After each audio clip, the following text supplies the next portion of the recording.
국민의힘은 누구도 계엄을 사전에 알지도 못했고 계엄에 찬성한 바도 없습니다. 오히려 결과적으로 그 피해자입니다. 부분에 대해서는 조은희 의원 개인의 말씀이신 것 같습니다. 제 본인 개인의 말씀이라고 저는 생각을 하고 싶습니다. 당의 공식적인 입장이 아닙니다. 비대위원장 말씀에 보충해서 말씀드리겠습니다. 민주당이 추진하는 내란 특별법은 정적 제거를 위한 정치 보복 법안입니다.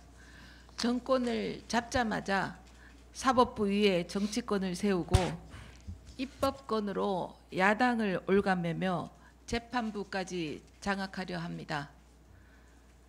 그 핵심이 내란 특별 재판부 신설입니다.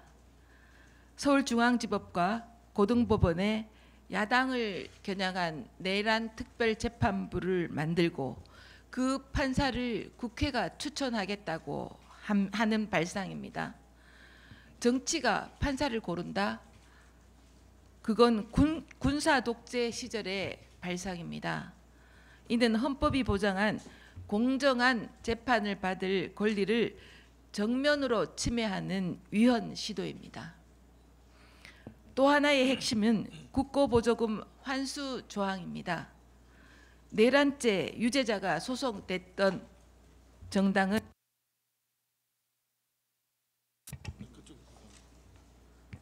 다시 하겠습니다. 또 하나의 핵심은 국고보조금 환수 조항입니다. 내란죄 유죄자가 소속됐던 정당은 국고보조금을 박탈한다는 내용입니다. 결국 국민의힘을 내란범 정당으로 몰아 해체하고야 말겠다는 발상입니다. 하지만 국민의힘은 누구도 계엄을 사전에 알지도 못했고 계엄에 찬성한 바도 없습니다. 오히려 결과적으로 그 피해자입니다. 그런 제1당을 공범으로 몰고 정당 존립을 흔드는 것, 명백한 야당 말살 시도입니다. 반면 조국, 이화영 등 범여권 인사들은 사면을 대통령에게 공개적으로 요구하고 민주당은 검찰 조작 TF를 만들어 대법원 확정 판결까지 부정하고 있습니다. 야당 의원은 출국 금지, 압수수색, 소환조사 대상이 됩니다. 정적은 감옥으로, 아군은 사면으로, 이것이 이 정부가 말하는 정의입니까? 게다가 이 법은 단순한 입법이 아닙니다. 내년 지방선거를 겨냥한 전략적 프레임 법안입니다. 특검은 구속영장, 특별법은 내란정당 프레임으로 선거 때까지 정적을 묶어두기 위한 시나리오입니다. 이 법은 박찬대 의원이 대표 발의하고 정청래 의원 등 민주당 의원 115명이 공동 발의했습니다. 국민의힘 해체가 그들의 목표임을 스스로 드러낸 것입니다. 우리는 이 길의 끝을 잘 알고 있습니다. 베네수엘라 차베스, 마두로 정권은 야권을 내란죄로 기소하고 재판부를 중성 인사로 채워 사법을 정권 도구로 만들었습니다. 대한민국이 그 길을 따라가게 둘 수는 없습니다. 민주주의는 정치가 법 위에 오르는 순간 무너집니다. 정의는 강자의 칼이 아니라 약자의 방패여야 합니다. 국민의힘은 이 위헌 입법과 야당 해체 시도에 단호히 맞설 것입니다. 그 누구도 헌법 위에 설 수는 없습니다. 이상입니다. 오늘 비대위 내용에 대해서는 저희가 몇 가지 승인 사항이 있어가지고요. 공직선거법, 정치자금법에 따라서 이번 제21대 대통령 선거에서 중앙당이 지출한 회계 보고에 관한 보고 내용이 있었습니다. 또 여의도 연구원도 관련되는 비용에 대한 보고가 있었고 대부분 행정적인 내용이라서 특별히 드릴 말씀은 없을 것 같습니다. 아까 원내대표께서 비대위원장께서 말씀하신 것처럼 윤석열 전 대통령 구속과 관련해서는 굉장히 국가적으로 안타깝고 불행한 일이다. 그리고 지금 진행되는 재판을 엄중하고 담담하게 지켜보겠다는 게 저희 당의 입장입니다. 이거 외에는 따로 특별히 드릴 말씀은 없을 것 같습니다. 그리고 오늘 비대위에서 들으신 것처럼 정치 보복과 관련되는 그런 부분들에 대한 비대위원님들의 말씀이 있으셨고요. 앞에서 몇몇 비대위원님들께서 지적하신 것처럼 지금 이재명 정부가 진행하고 있는 또 민주당에서 추진하고 있는 이런 야당을 향한 정치 탄압 공세에 대해서 저희 당이 좀 더 강력하게 대응해야겠다는 그런 말씀들이 있으셨습니다.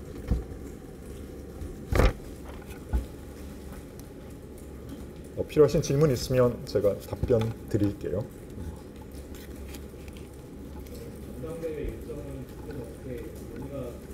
네, 그 몇 번 오보를 보긴 했습니다. 아마 8월 13일이었나요? 충청도 이런 이야기가 나왔었던 것 같은데 전혀 사실이 아닙니다. 네, 저희가 그 날짜에 또는 그 시기에 대관을 준비한 적도 없고요. 오보임을 말씀을 드리고 늦어도 8월 말까지 그리고 빠르면 가장 이상적으로는 8월 중순에 전당대회를 진행하는 것을 목표로 현재 준비하고 있다 말씀드릴 수 있을 것 같습니다.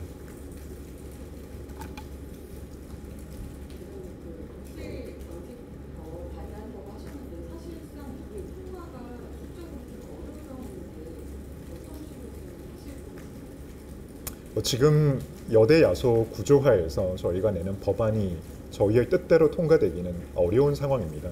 다만 결국은 국민의 마음을 움직여서 국민과 함께 싸워 나갈 수밖에 없을 것 같습니다.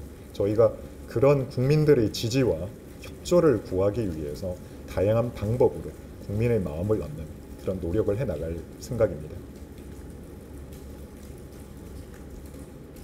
아까 그 불행한 사태고 윤석열 대통령이 불행한 사태고 송구하게 생각한다고 말씀하셨는데요. 탄핵 반대를 했던 분들이 이제 지도부에 많이 계시고 그 입장에서 좀 책임감을 더 느끼진 않습니까? 제가 드린 말씀에 그런 부분들까지 다 포함되어 있다고 이해를 해주시면 좋을 것 같습니다.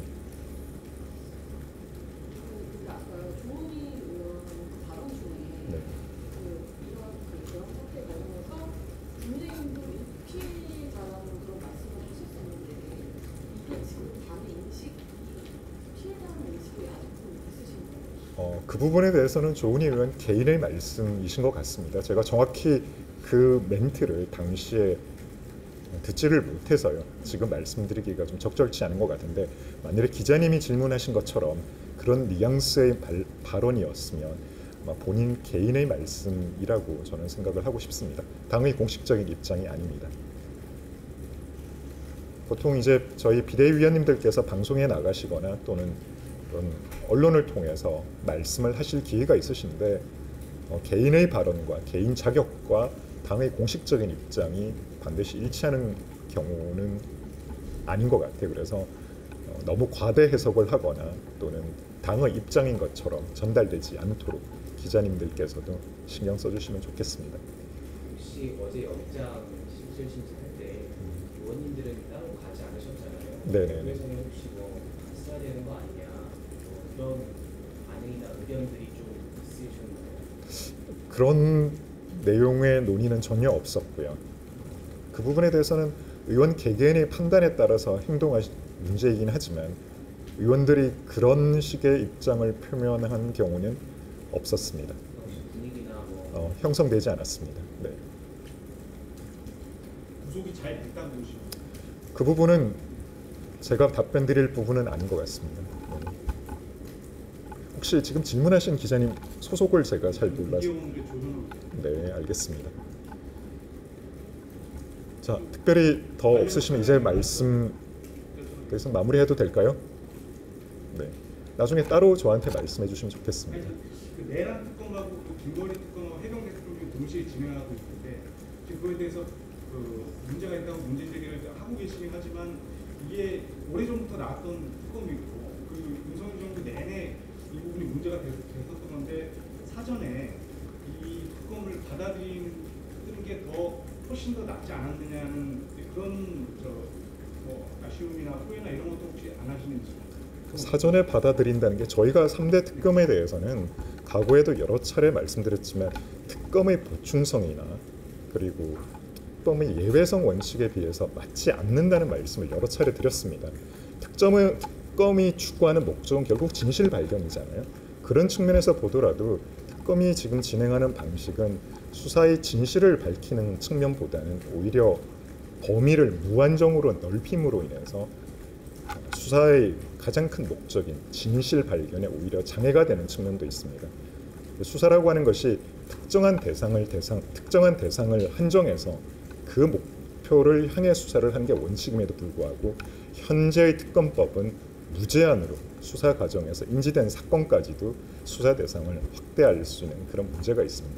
결국 우리 사법 체계가 가지고 있는 가장 기본적인 원칙을 예외하는 그런 제도이기 때문에 범위나 대상을 국한해서 제한해서 수사가 진행되어야 함에도 불구하고 지금의 3대 특검은 그런 수사 예외를 조금 더 확대해서 진행하고 있는 그런 부분에 대해서는 저희가 아쉬움을 말씀드릴 수도 있고요. 결국 수사 과정이 지금 생중계되듯이 계속해서 언론에 보도가 되고 있는데 이런 부분들 역시 수사의 진실을 밝히겠다는 그런 목적에 부합하는지도 한번은 되돌아볼 필요가 있을 것 같습니다. 제가 이 정도로 말을 줄이도록 하겠습니다. 검찰이 제대로 수사하지 않아서 했던 그 자초한 면도 있지 않는다는 그런 발언도 있을 것 같아서 질문 드렸습니다. 뭐 그렇게 생각할 수도 있을 것 같네요. 네. 자, 이상으로 마치도록 하겠습니다.